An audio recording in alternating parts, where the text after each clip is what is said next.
नमस्कार साथियों, मैं रमेश काला जीके विद काला पर आपका स्वागत करता हूं। कक्षा 12 ज्योग्राफी का बहुत ही स्पीड से रिवीजन हम कर लें 2021 के हिसाब से संशोधित पाठ्यक्रम के अनुसार रिवीजन कर लें। आपने बहुत कुछ पढ़ लिया होगा, आपने क्या पढ़ा अब इस वीडियो में आपको भी पता लग जाएगा, आपका मूल्यांकन भी हो जाएगा। तो इस वीडियो के साथ में बने रहें और चैनल पर नए हैं तो चैनल को सब्सक्राइब करके बेल आइकन को प्रेस कर लें। आपके हिस्ट्री, पॉलिटिकल, ज्योग्राफी कंप्लीट करवा रखी है, अनिवार्य हिंदी भी मिल जाएगी और कई आपके सब्जेक्ट हैं वो आपको प्ले लिस्ट में मिल जाएंगे। अब इस वीडियो की अगर हम बात करें तो ज्योग्राफी का और 12 का लेसन है पर्यावरणीय समस्या एवं समाधान। इसे स्पीड से रिवीजन करेंगे हम कि पर्यावरण क्या होता है, कि हमारे चारों ओर जो प्राकृतिक, भौतिक, सामाजिक आवरण है, क्या है हमारे चारों ओर जो प्राकृतिक, भौतिक, सामाजिक आवरण है वही वास्तविक अर्थों में पर्यावरण है। दोस्तों, पर्यावरण किसी एक तत्व का नाम न होकर उन समस्त दशाओं या तत्वों का योग है जो मानव के जीवन और विकास को प्रत्यक्ष या अप्रत्यक्ष रूप से प्रभावित करते हैं। मानव के अति उपभोगवादी या भोगवादी दृष्टिकोण ने समय के लिए विभिन्न समस्याएं पैदा कर ली है। मतलब कि मानव इतना स्वार्थी हो चुका है कि वो प्रत्येक चीज को नष्ट करते हुए चला गया और ऐसे में वो विभिन्न प्रकार की समस्या अपने लिए पैदा कर ली, अपने पैरों पर उन्होंने कुल्हाड़ी मार ली, जिनका समय रहते निवारण नहीं किया गया तो ये मानव सभ्यता को भी समाप्त कर देगी। अब कई समस्या, वो समस्या इसमें हम पढ़ेंगे कि मानव निर्मित विभिन्न समस्याएं, उनमें से प्रदूषण, अम्लीय वर्षा, हरितगृह प्रभाव, ग्लोबल वार्मिंग, ओजोन क्षरण आदि आज विश्व में व्याप्त है। दोस्तों, हिस्ट्री, पॉलिटिकल, ज्योग्राफी के मेरे पास नोट्स हैं, अगर आपको चाहे तो कम्युनिटी में डिटेल चेक करें और हिंदी अंग्रेजी के भी आपको मिलेंगे।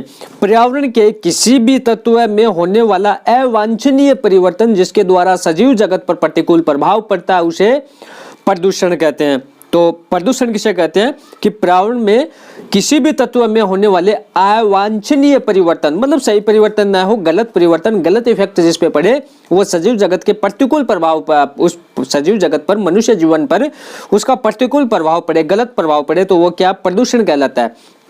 प्रदूषण के प्रकार की अगर हम बात करें तो वायु प्रदूषण, जल प्रदूषण, ध्वनि प्रदूषण, मृदा प्रदूषण आदि हैं।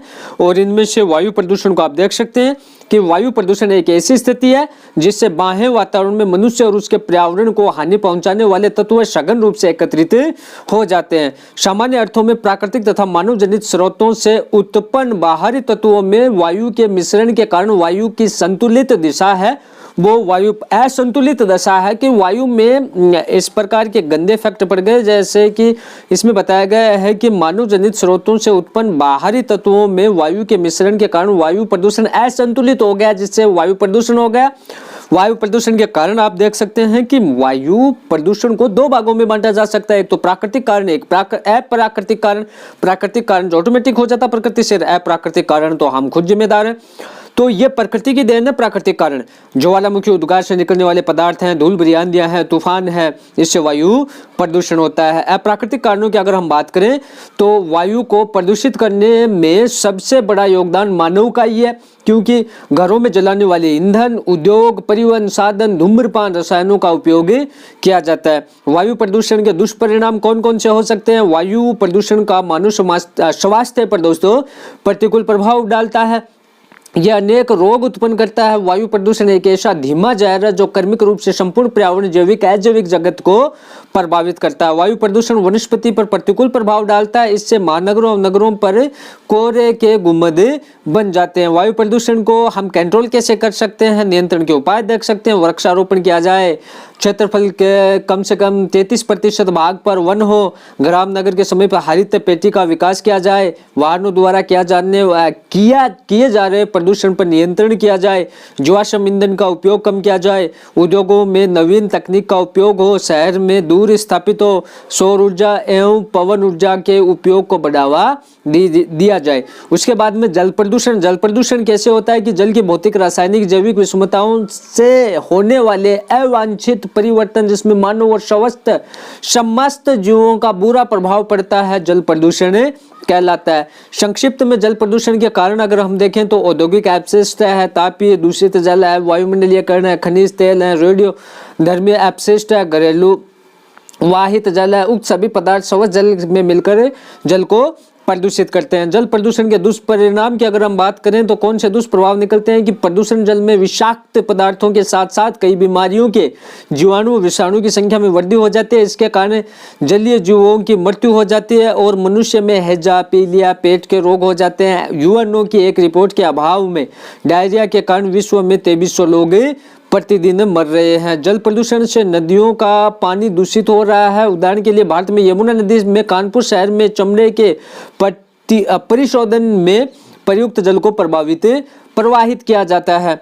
प्रदूषण जल से सिंचाई करने पर मृदा की गुणवत्ता का भी ह्रास हो रहा है। जल प्रदूषण के बचाव के उपयोग ये स्पीड से इसलिए मैं पढ़ रहा हूं क्योंकि आपका रिवीजन हो जाए कम समय में। सभी नगरों के जल मल के निस्तारण हेतु सीवर शोधन संयंत्रों का स्थापना किए जाए। औद्योगिक अपशिष्ट युद्ध जल को उपचारित कर वही पुनः उपयोग लिया जाए। अनेक जलीय जीव जल को शुद्ध करने में सहायक होते हैं, उनका संग्रहण किया जाना चाहिए।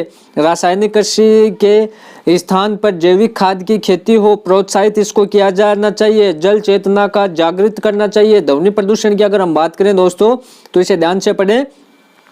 जब ध्वनि की तीव्रता एवं आवृत्ति कर्णप्रिय स्तर से अधिक हो जाती है, जो अच्छी न लगे उसे शोर की संज्ञा दी जाती है। शोर व अवांछित दशा में मनुष्यों में बेचैनी और अशांति उत्पन्न हो जाने की स्थिति को ध्वनि प्रदूषण कहा जाता है। मापन है, छोटा क्वेश्चन पूछा जाता है कि मापन किससे किया जाता है? ध्वनि का। तो ध्वनि प्रदूषण के नियंत्रण एवं प्रभाव के अध्ययन हेतु इसकी तीव्रता और आवृत्ति का मापन किया जा सकता है। ध्वनि तीव्रता मापन की इकाई क्या है?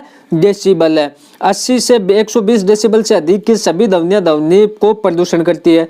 अब ध्वनि प्रदूषण के कारण देख सकते हैं, परिवहन के साधन है, स्पीकर है, उद्योगों के निकलने वाली ध्वनि है, वायुयानों व जेट विमानों को निकलने वाली ध्वनि है। ध्वनि प्रदूषण की हानियां। बच्चों, आप किसी भी सवाल में अटक गए हो, आपसे सोल्व नहीं हो पा रहा है, बस आपको उस क्वेश्चन का फोटो लेना है, क्वेश्चन को क्रॉप करना है और 5 सेकंड के अंदर अंदर आपको क्वेश्चन का वीडियो सॉल्यूशन मिल जाएगा। फिर चाहे आपका क्वेश्चन होमवर्क का हो, CBSE, UP, Bihar, Maharashtra, Rajasthan, MP, किसी भी बोर्ड का क्यों ना हो, चाहे आईआईटी, जेईई, नीट क्लास 6 से 12 का सवाल हो, इन सब का जवाब मिलेगा डाउटनेट ऐप पर। या फिर कोई भी सब्जेक्ट हो जैसे physics, chemistry, math, biology, science, सभी का जवाब मिलेगा आपको डाउटनेट ऐप पर। साथ ही कक्षा 9 से 12 के बच्चों के लिए चल रही है इंग्लिश और हिंदी मीडियम में लाइव क्लास, यानी पूरी पढ़ाई होगी डाउटनेट ऐप पर।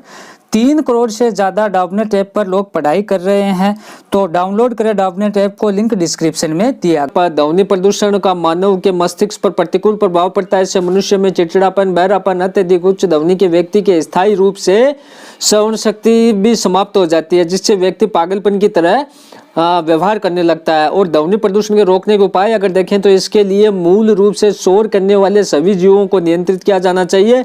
मृदा प्रदूषण या भूमि प्रदूषण की अगर हम बात करें तो प्राकृतिक स्रोतों या मानव जनित स्रोतों या दोनों स्रोतों से मिट्टियों की गुणवत्ता को ह्रास होने को मृदा प्रदूषण कहते हैं। मृदा प्रदूषण के प्रमुख कारण है ध्वनि प्रदूषण। मुख्यतः प्रदूषित जल से अत्यधिक खादों में प्रयोग से, औद्योगिक अपशिष्टों, नगरों व महानगरों से निकलने वाले अपशिष्टों से ये होता है। मृदा प्रदूषण की हानियां कौन कौन सी है? इससे मिट्टी का उत्पादकता घटती है।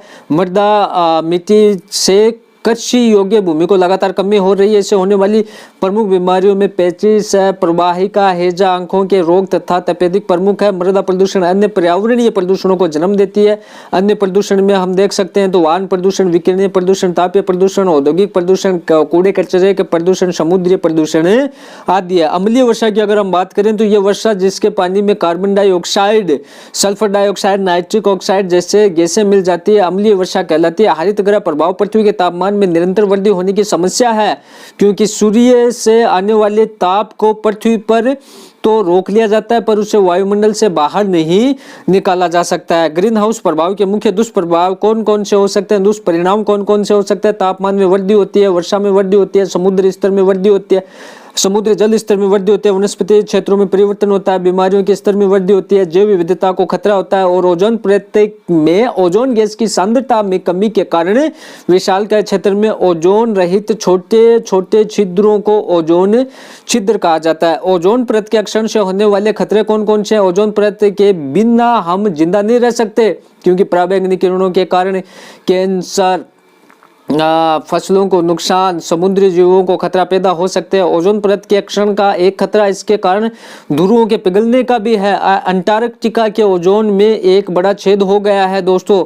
अंटार्कटिका क्षेत्र में बड़े हिमखंड यदि पिघलते हैं तो तटीय क्षेत्रों में बाढ़ सहित कई खतरे पैदा हो सकते हैं। इसके अतिरिक्त गर्मी भी बढ़ेगी जो नुकसानदायक होगी। ग्रीन हाउस प्रभाव की अगर हम बात करें तो सामान्यतः कार्बन डाइऑक्साइड CO2 गैस की किरणों की पृथ्वी पर पहुंचने देती है तथा पृथ्वी से उष्मा को बाहर भी निकालने देती है, लेकिन ये गैस से अधिक मात्रा में होने पर एक मोटा आवरण बना देती है तथा पृथ्वी से वापस लौटने वाली उष्मा को रोकने लगती है। इसलिए पृथ्वी के इस क्षेत्र का तापमान घटता है। इसे हरित ग्रह प्रभाव कहा जाता है। हरित ग्रह प्रभाव के प्रभाव कौन कौन से हैं? तो औद्योगिकरण है।